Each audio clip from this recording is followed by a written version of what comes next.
Queremos hablar hoy en día acerca de una palabrita que es un poquito extraña, pero que vale la pena cuestionarla. Debes controlar la idiosincrasia que tú tienes, porque de ahí es donde nosotros podemos ver cuál es el temperamento que nos dirige nuestra vida. Y con ese temperamento nosotros triunfamos o fracasamos.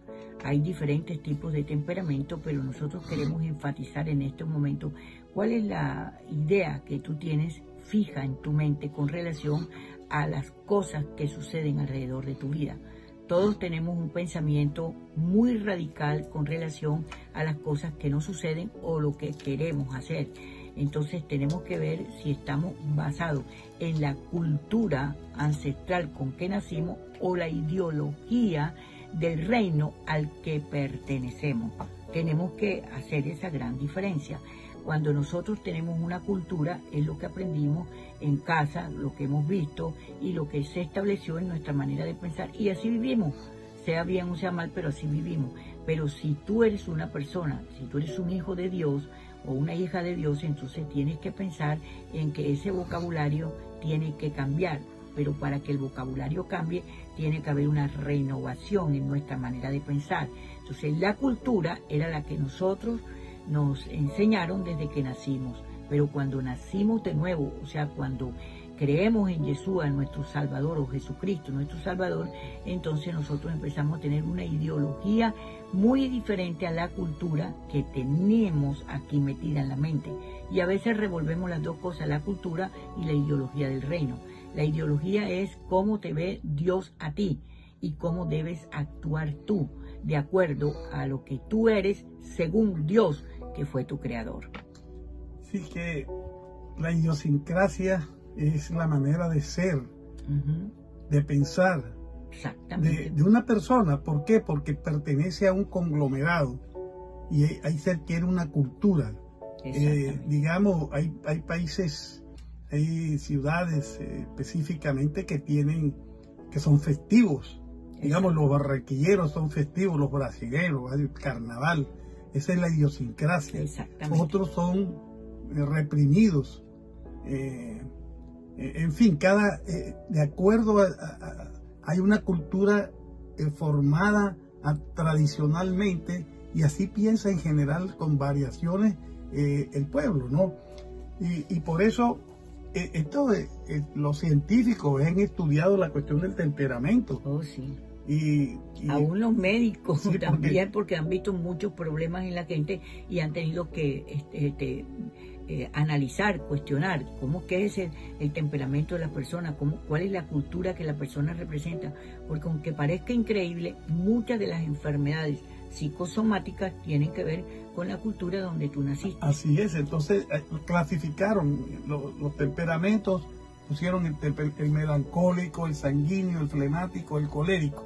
Cada uno de esos actúa en forma distinta. El sanguíneo es impulsivo, hace las cosas rápidamente, como le pasaba a Pablo, ¿no? Exactamente. El melancólico es más calmado, es pensante, es un poco deprimido, ¿no? Exacto, y se deprime con facilidad. El flemático actúa con cierta preponderancia, como los ingleses, ¿no? Exactamente. Y el colérico es una persona rabiosa, una persona que por todo se molesta, en fin. Entonces, ¿qué pasa? Que nosotros no podemos actuar de acuerdo a nuestro temperamento, a nuestra idiosincrasia, a nuestra manera de ser. Nosotros tenemos que transformar nuestra mente, porque todo está en la mente. Todo está en la mente. Entonces, por eso la palabra es sabia, y uno tiene que hablar siempre de la transformación, de la renovación de la mente. Porque si tú no renuevas la mente, entonces vas a actuar temperamentalmente y no vas a actuar conforme te dice el Padre que lo haga. Pero fíjate que la parte temperamental, o sea, ¿estás arriba o estás abajo? ¿Estás contento o estás deprimido? ¿Estás rabioso o estás alegre? ¿Estás con una expectativa en la vida o simplemente piensas que la vida no vale nada? Entonces, lo temperamental es algo que nos ha llevado a nosotros a una peligrosidad tremenda. Hemos desistido de nuestro sueño, lo hemos dejado a un lado. Bueno, cuando Dios quiera, vamos a ver qué pasa. Vamos a ver, bueno, si esto ocurre. Bueno, yo sé que sí, pero a la larga sé que no. O sea, hay una dualidad tremenda. Entonces tenemos que tener un análisis de nuestro temperamento, tenemos que tenerlo, y la única persona que puede sacar conclusiones correctas eres tú mismo. ¿Por qué? Porque tú dices, oye, este temperamento me está trayendo problemas, no me está haciendo feliz, me está metiendo en circunstancias difíciles. ¿Qué debo hacer? Ahí es donde nosotros entramos en el cuestionamiento con nuestra vida, pero la mayoría de las personas no les gusta ser cuestionadas. Y por eso el Padre en la palabra, después que nacemos, que ya somos salvos en el Espíritu, ya sabemos, fuimos santificados, pero nuestra mente está igual. ¿Y qué nos dice el Padre? Transformaos en el espíritu de vuestra mente, desvestidos del viejo hombre, o sea, la cultura que traemos, y vestidos del nuevo. Es decir, ese desvestirse del viejo hombre es una cuestión que nos corresponde a nosotros. ¿Cómo nos desvestimos? Transformando nuestra manera de pensar, no actuando por el temperamento que traemos, no por la costumbre, por las cuestiones, sino ajustarnos a la palabra revelada en nuestras vidas. Entonces eso es un proceso, va poco a poco, eso no es cuestión de la noche a la mañana. Eso es en los años y en los años, tú vas siendo transformado en tu manera de pensar, entonces vas cambiando esa cultura que traes del mundo, ese temperamento. Ya no actúas por el temperamento, sino que tienes un carácter formado a través de la palabra revelada, y con ese carácter tú controlas tu manera de pensar, porque el temperamento nunca deja de ser. Eso lo tienes tú metido ya en tus raíces, pero tienes que controlarlo a través de un carácter bien formado. Es la única manera. Y la única forma de controlarlo es enfrentándolo. Oye, espérate un tico, ya volví a cometer los mismos errores, volví a tener las mismas peleas, volví a tener las mismas circunstancias, no he podido prosperar. Tarde o temprano tienes que tomar una decisión. ¿Por qué? Porque el temperamento no nos puede dominar, no nos puede dominar. Óyeme, porque es que no puede ser, para mí personalmente, yo considero que es un estado de locura.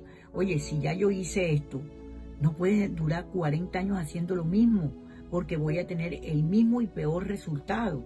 Entonces nosotros tenemos que ser coherentes, tenemos que ser personas analíticas, tenemos que ser personas responsables con nosotros mismos, porque después de todo lo que nosotros hagamos temperamentalmente hablando, a la única persona que perjudica es a nosotros, y de paso perjudicamos también a nuestra familia. Así es. ¿Por qué? Porque entramos en conflicto con nuestra familia, en pelea con nuestra familia, y lo que más amamos es la familia, y lo que estamos viendo en este momento es la familia destruida.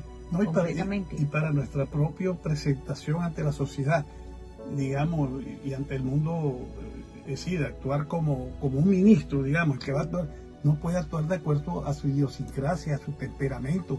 Digamos, yo soy barranquillero.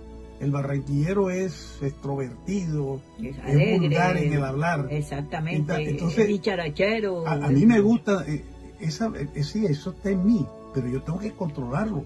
Yo no puedo expresarme como se expresa un barranquillero en el mundo, con palabras vulgares, permanentemente. En una palabra meten 4 vulgaridades. Eso, que es normal. En una conversación. Exacto, que para el barranquillero es normal, y con eso no estamos ofendiendo a nadie. No. Pero espérate, si tú, aunque seas barranquillero y lo tengas en tu sangre, tú vives en otro lugar, oye, tú no puedes traer la cultura con que tú naciste y viviste y tratarla de implementar en una cultura que considera que lo que tú estás diciendo, haciendo es vulgaridad, es falta de respeto, porque vas a tener problemas. Ahora, fíjate tú, como tú decías al principio, nosotros no podemos vivir en el reino con la cultura que trajimos al mundo. Tenemos que adquirir la ideología del reino, que es la verdad del Padre, la palabra, y tenemos que ajustarnos a ella, porque si no, no podemos caminar en ella. Tenemos que aplicar los principios que nos ponen en la sobrenaturalidad del reino. Exactamente. Entonces, ¿qué tienes que analizar? ¿Cuál es el temperamento que tú tienes para evitar que él te dirija y te subyugue, sino que la verdadera personalidad tuya sea la que tenga visibilidad? Sí, de acuerdo a la palabra que vas recibiendo, a la transformación que tienes en la mente. Esa es la única manera. Espero que esto te haya servido mucho y que analices y tomes el buen camino. Bendiciones a todos.